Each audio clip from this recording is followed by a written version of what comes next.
Earn more, you earn more. It is time for another episode of Ask Pat, where Downing-Frye Realty's Director of Corporate Training helps you become more productive, professional, and profitable in your real estate career. Please welcome Pat Patoki and Cindy Woolley. Good morning, Pat. Good morning. How are you, Cindy? It's lovely to see you. It's a beautiful day. Yeah, absolutely. And it couldn't be better having such a wonderful person to speak with as Mario. So we're really thrilled. Mario is the Senior Relationship Manager at PBS Contractors, has had a great deal of experience with FEMA. And we really have a lot to learn about that. Don't tell anyone he's also a realtor, so he gets it. He knows what we need to know. So I want to welcome Mario, and we're very, very thankful that you were able to join us today. Thank you very, very much, Pat. It's my pleasure to be here. Absolutely. Cindy, shall we kind of start? What I wanted to start with is FEMA has become such an issue. We actually put it into the neighbor sales contract as an informational piece in the standards. It's there. I'm not here to say people understand it, but it is there as something. And Mario's going to help us with a little bit of background explanation about, what his background is in terms of FEMA and in terms of, ferreting out what we need to know about FEMA as realtors. All right. Fantastic. Thank you, Pat. I really appreciate the opportunity to come on and really help the real estate community and Downing-Frye agents learn a lot more about FEMA and what it means to them personally and professionally. So I've been a individual who's been involved in the construction industry for almost 27 years.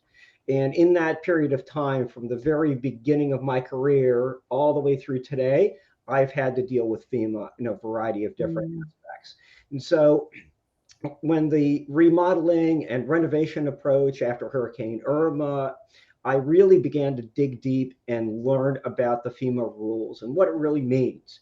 So I downloaded the entire FEMA floodplain coordinating manual and began to dig in. Yes, I have no life. And so I went ahead and learned everything that applies, and so that I can talk intelligently with the floodplain coordinators at each one of the municipalities and have a firm understanding of how they were applying the rules. And I've been a member of the Collier County Development Services Advisory Committee for over 8 years now. And in those briefings, we learn a lot of information from the public officials, from the building officials, and I bring that information back to help the real estate community understand what it is that the development and government oversight or growth management is going to oversee and how it impacts them and in their career. Sure. And with FEMA, with realtors, we're always telling everyone they need to be the source of the source. They need to know enough so that they can begin to understand what they do not know. They're not measurers. They're not FEMA people. They know enough to say, oops, we have an issue. We need someone who really knows up to date today's message about it. But they really need that background information. Do you agree, Mario? Wholeheartedly. And I've had some experiences, unfortunately, with some real estate professionals where they've misunderstood things. They helped clients purchase properties and misunderstood how to read an elevation certificate. Sure. And so I really want to make sure that we understand where their technical expertise starts, where it stops, and where it should be turned over to somebody who has a level of authority that really can help them and their clients, guide them through that process. I think that's really important. If you can share with us, the information that realtors really need to know and know enough to know that they really don't know. Yeah, sure. I think that people that I've gone out to and talked across the community over the last 6 months or so because of Ian, that they're not aware that FEMA has three really big components to what it does. The first component is the boots on the ground, the first response, coming in, helping with cleanup, disaster emergency relief, helping folks get situated with housing and filing claims with FEMA and the like. That's one bucket. Another bucket that FEMA does, or another arm to what they do, is they manage the National Flood Insurance Program. They help set the policy rates. They help go ahead and set the elevations, the benchmarks for the base flood elevations that are very impactful to everybody. And then there's the third arm, a regulatory arm. And that's the regulatory arm that specifically lays out what you can and can't do to a home if you're in a floodplain. And so people want to renovate, or now they have to substantially improve their property back because it was damaged from the flood. There are really stringent requirements of what you can invest in your home if it's in a floodplain and it's below the benchmark set by the Florida Building Code and the National Flood Insurance Program, or FEMA, which is 1 foot above the base flood elevation. Yeah. And that's irrespective of how much money the person has, or whether or not they're using their insurance or their own money. So it's really, really important that the real estate community begin to understand what that means and what it means to turn it over to someone who really can explain it to their client properly. I happen to have had my arm twisted by Pat to help neighbor on the professional standards committee. And the last thing we want is for anybody in Downing-Frye to have to come before a professional standards committee because they overstepped the bounds of their technical expertise and went outside of their skill set, now putting themselves in an ethical situation. So we want to really make sure that we avoid that. And so we want to help. On the 19th, I'll be coming out at the Bootcamp. You'll be able to learn more about that. I'll be getting into some very specific details about what to look for as your threshold of information and when to call on a professional and who you should call on at every instance. And that is so, so important on every level. As an individual, I often tell people I'm a mediator, an arbitrator, and chair hearing panels, and it's not fun to be in the hot seat in those hearings. So, what you say and what you do is important, and people look to us as people who know things, and that's the reason for us to be engaged. So, I think it's really, really important, and we're very fortunate to make sure that there is and there really is a lot going on right now with Hurricane Ian. I think we all kind of got shocked, Mario. Is that fair to say? Would you say? Without a doubt, it really was the perfect storm for Southwest Florida. Unfortunately, Fort Myers Beach bore the biggest brunt of the storm, but we've had residents impacted as far south as Marco Island and the Isle of Capri, and completely devastated some inland areas of Naples that were not on the water. And so it really is, irrespective of where you might live, floodplain is there for a reason. And so it's really important to understand how you guide your customers through the process of purchasing a home, and that you're providing them the information and the means to get the information and allowing them to help make that decision, that determination, and not getting yourself tied up in a situation where somebody can say, well, I bought this because you said I could, and fill in the blank, right? Right. So, we always try to encourage people never to give opinions, only to supply facts.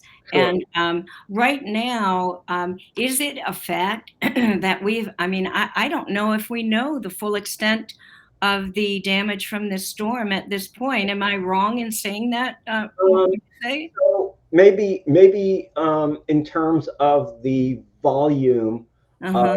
of impact in terms of dollars and cents, Pat. I think that that's a fair assessment. One of the things that I can say is that the building officials that we have in Collier County, both at the Collier County Growth Management and the city of Naples, is that they were boots on the ground hours after the storm, assessing the areas around both Collier County and the city in terms of what areas were impacted. And so folks that went through and homeowners that went through and remediated their properties. In other words, took all the drywall out, took all the insulation out, and then said, okay, I'm fine. I'm going to put the insulation back in. I'm going to hang the drywall myself. I'm going to put it back without getting a permit. Those properties are pretty well identified by mapping software that the county has put out. And so astute buyers are going to ask their real estate agents, as they've done many times before, to do lien and permit searches. Sure. And one of the permit searches they're going to be asking for is what permit did you get to restore your property after Ian? And there are going to be a lot of buyers out there that are going to be, what? I didn't know. And so you have an understanding of the vast area that was impacted. I think we have a lot of great information about that. I don't think we have a lot of great information about the financial impact. Okay. What that means.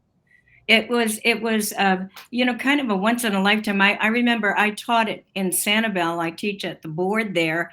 And 2 weeks before the storm and had gone over that road that sort of disappeared. And it was a kind of an eye-opening thing because I mean, I really didn't consider it a bridge. I considered it the road. Sure. And so the intensity of this storm was something that I think people didn't think of or really weren't aware of at the time. Yeah, I think that that's a very, very true statement. We went ahead and were watching the news highlights as the storm was beginning to kind of say, okay, everybody, let's hunker down. My wife, who you know, Pat, has a meteorological education background. And when she saw the maps, she started moving in her seat, all fidgety and nervous, going, that storm's not going to Tampa. I don't know why they're talking to Tampa. That storm's here. That storm's coming here. And she called Matt Lachey hours before the storm made landfall in Fort Myers Beach. So she was off a little bit, but certainly going to be asking her to look at the maps a lot earlier next time a storm comes through. And so we really are blessed that we had as little loss of life as we had. It could have been a much more deadly storm if people hadn't listened to their public officials and that they hadn't done a great job of getting everybody to hunker down and to really pay attention to the evacuation zones. And we definitely hope we're never going to repeat that. But would you say, I know there are different rules in each municipality, and so that if we are dealing with a structure in Collier County, it might be different from that of in Lee County. Is that correct? So what I've done after the storm to educate myself, to better inform my clients, and those would be realtors informing their customers or actual homeowners and other clients, is to understand how each municipality is going to apply the rules and the guidelines set forth by FEMA. Okay. And that's Marcos, City of Naples, Collier County, Bonita Springs, Lee County, the Village of Estero. Come to the boot camp on the 19th, and you'll learn more specifically how each one of those municipalities interprets each one of the rules. And that way, you can ensure yourself that you can inform your clients of the best, latest information that we have for you. I think that's a great thing to say. And I'm sorry, Cindy, I jumped in when you were going to speak, and I just had so many questions. I know, no, Pat's like on a roll today. She's ding, ding, ding, ding, ding, ding. You know, I'm a storyteller by trade, public relations. We want to hear about the stuff that happens on the ground. Mario, you and PBS Contractors have got to have been just slammed the past 6 months. What's the wildest instance of a rule that maybe you were able to fix, maybe you weren't, but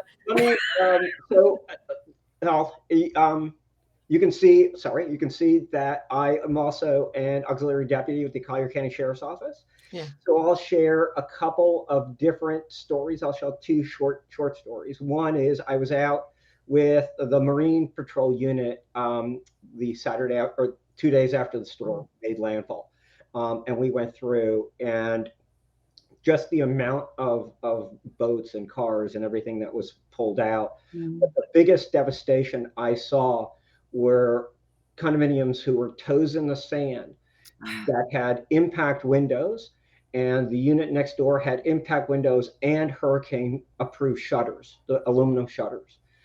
And we went in there and forensically came through and analyzed what happened. And the entire unit looked like it had gotten gutted to be renovated. So the storm water came in, and you can imagine the water building up on these really wonderfully tight impact rated doors. And they held and they held and they held. But that seawater just kept pounding against those construction materials, and then gave way all of a sudden, all at once. The water rushed in and pushed everything to the back of the unit. And I mean everything. Metal framing, drywall, plumbing, the entire unit looked like it was gutted all the way back to the back wall. Thank God nobody was in the unit that they had evacuated. That was one of the wildest, biggest aha moments for me as someone in the construction industry, to say, yeah, our materials held, and they really are designed for windborne elements and windborne debris, but they're not made to withstand 8 pounds of weight in 1 cubic foot of seawater, right? And so that was the big aha takeaway story that was like, oh my gosh, wow, that's crazy.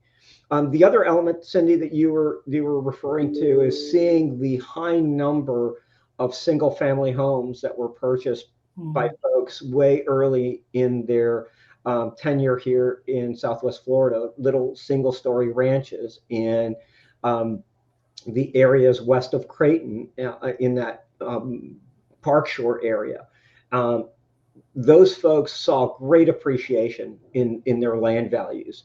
But when the storm came in and flooded their homes, they had to look around, pick up the pieces and say, I've got to say goodbye to my neighborhood because I can't afford to rebuild this, given what the costs are going to be. And so I'm going to see a great appreciation of value. I'm going to be able to take that, and now they're having to leave, and it's a very emotional decision to make, to say goodbye to the neighborhood that your kids grew up in, where you celebrated all of your family's milestones. And yes, you have a really nice nest egg to move, but you've got to move out of that neighborhood. And for some folks, it was really easy. And for some folks, it became a struggle, and it was something that they had to confront and make that ultimate decision to move. So we're going to see what I believe is a shadow inventory of properties that haven't yet hit the multiple listings service of new single family homes that are going to be built in the Park Shore area. You have a number of different construction companies purchasing properties there for speculative purposes that are going to be released probably over the next 2 to 3 years in terms of how much new single family home inventory that we're going to see in that Park Shore area. That's fascinating. Yeah, it's, I come from New England, so my own belief has always been there's nothing that's going to stop the water. It's terrible to say, and we work, diligently, but gosh, and that water from, and this is the Gulf of Mexico water, but we were on the Atlantic Ocean, and you know what? You just have to have a healthy respect for that, because there's really nothing that's going to stop that. No. Just to end things on a positive note, I Because we're not having any more storms, Cindy. Did we tell you that? Yeah. We've put in that rule. No more storm. I work with Gulf Shore Association of Condominiums, and we did a lot of concerns, and there's been a lot of education and FEMA and flood insurance and what's happening next and rebuilding and restoring. And one of the sweetest questions came through about what's going to happen with our gopher tortoises. And as we were writing, because everything had been washed away. Sure. And as we were writing the newsletter last month, someone reportedly found a gopher tortoise had returned to the beach. And, so it's just that reminder that wildlife is going to pick up and move on. And, that's something we've got to do as well. And just roll with the punches and make a new home in make a new nest, I guess. Yep. And I think there's been really great positive outcomes also from different nonprofit organizations in town. So the community foundation, the Collier Community Foundation, has really been instrumental in getting a lot of relief out to the community. The Collier 100 Club donated over $170,000 to first responders that had gotten impacted through Ian. The nonprofit Champions for Learning has given and awarded a huge number to teachers that were impacted by Ian. So it really shows and demonstrates how our community comes together in a time of need, and how we're going to come out the other end much stronger and better. 100%. I think that at times like this, we obviously see, obviously some negative things, but we also really, really see the positive, the humane, the human. Our company, I know we just dug in and tried to help out as we could, but I think everyone has, and I think you have to take heart with that, and also understand that.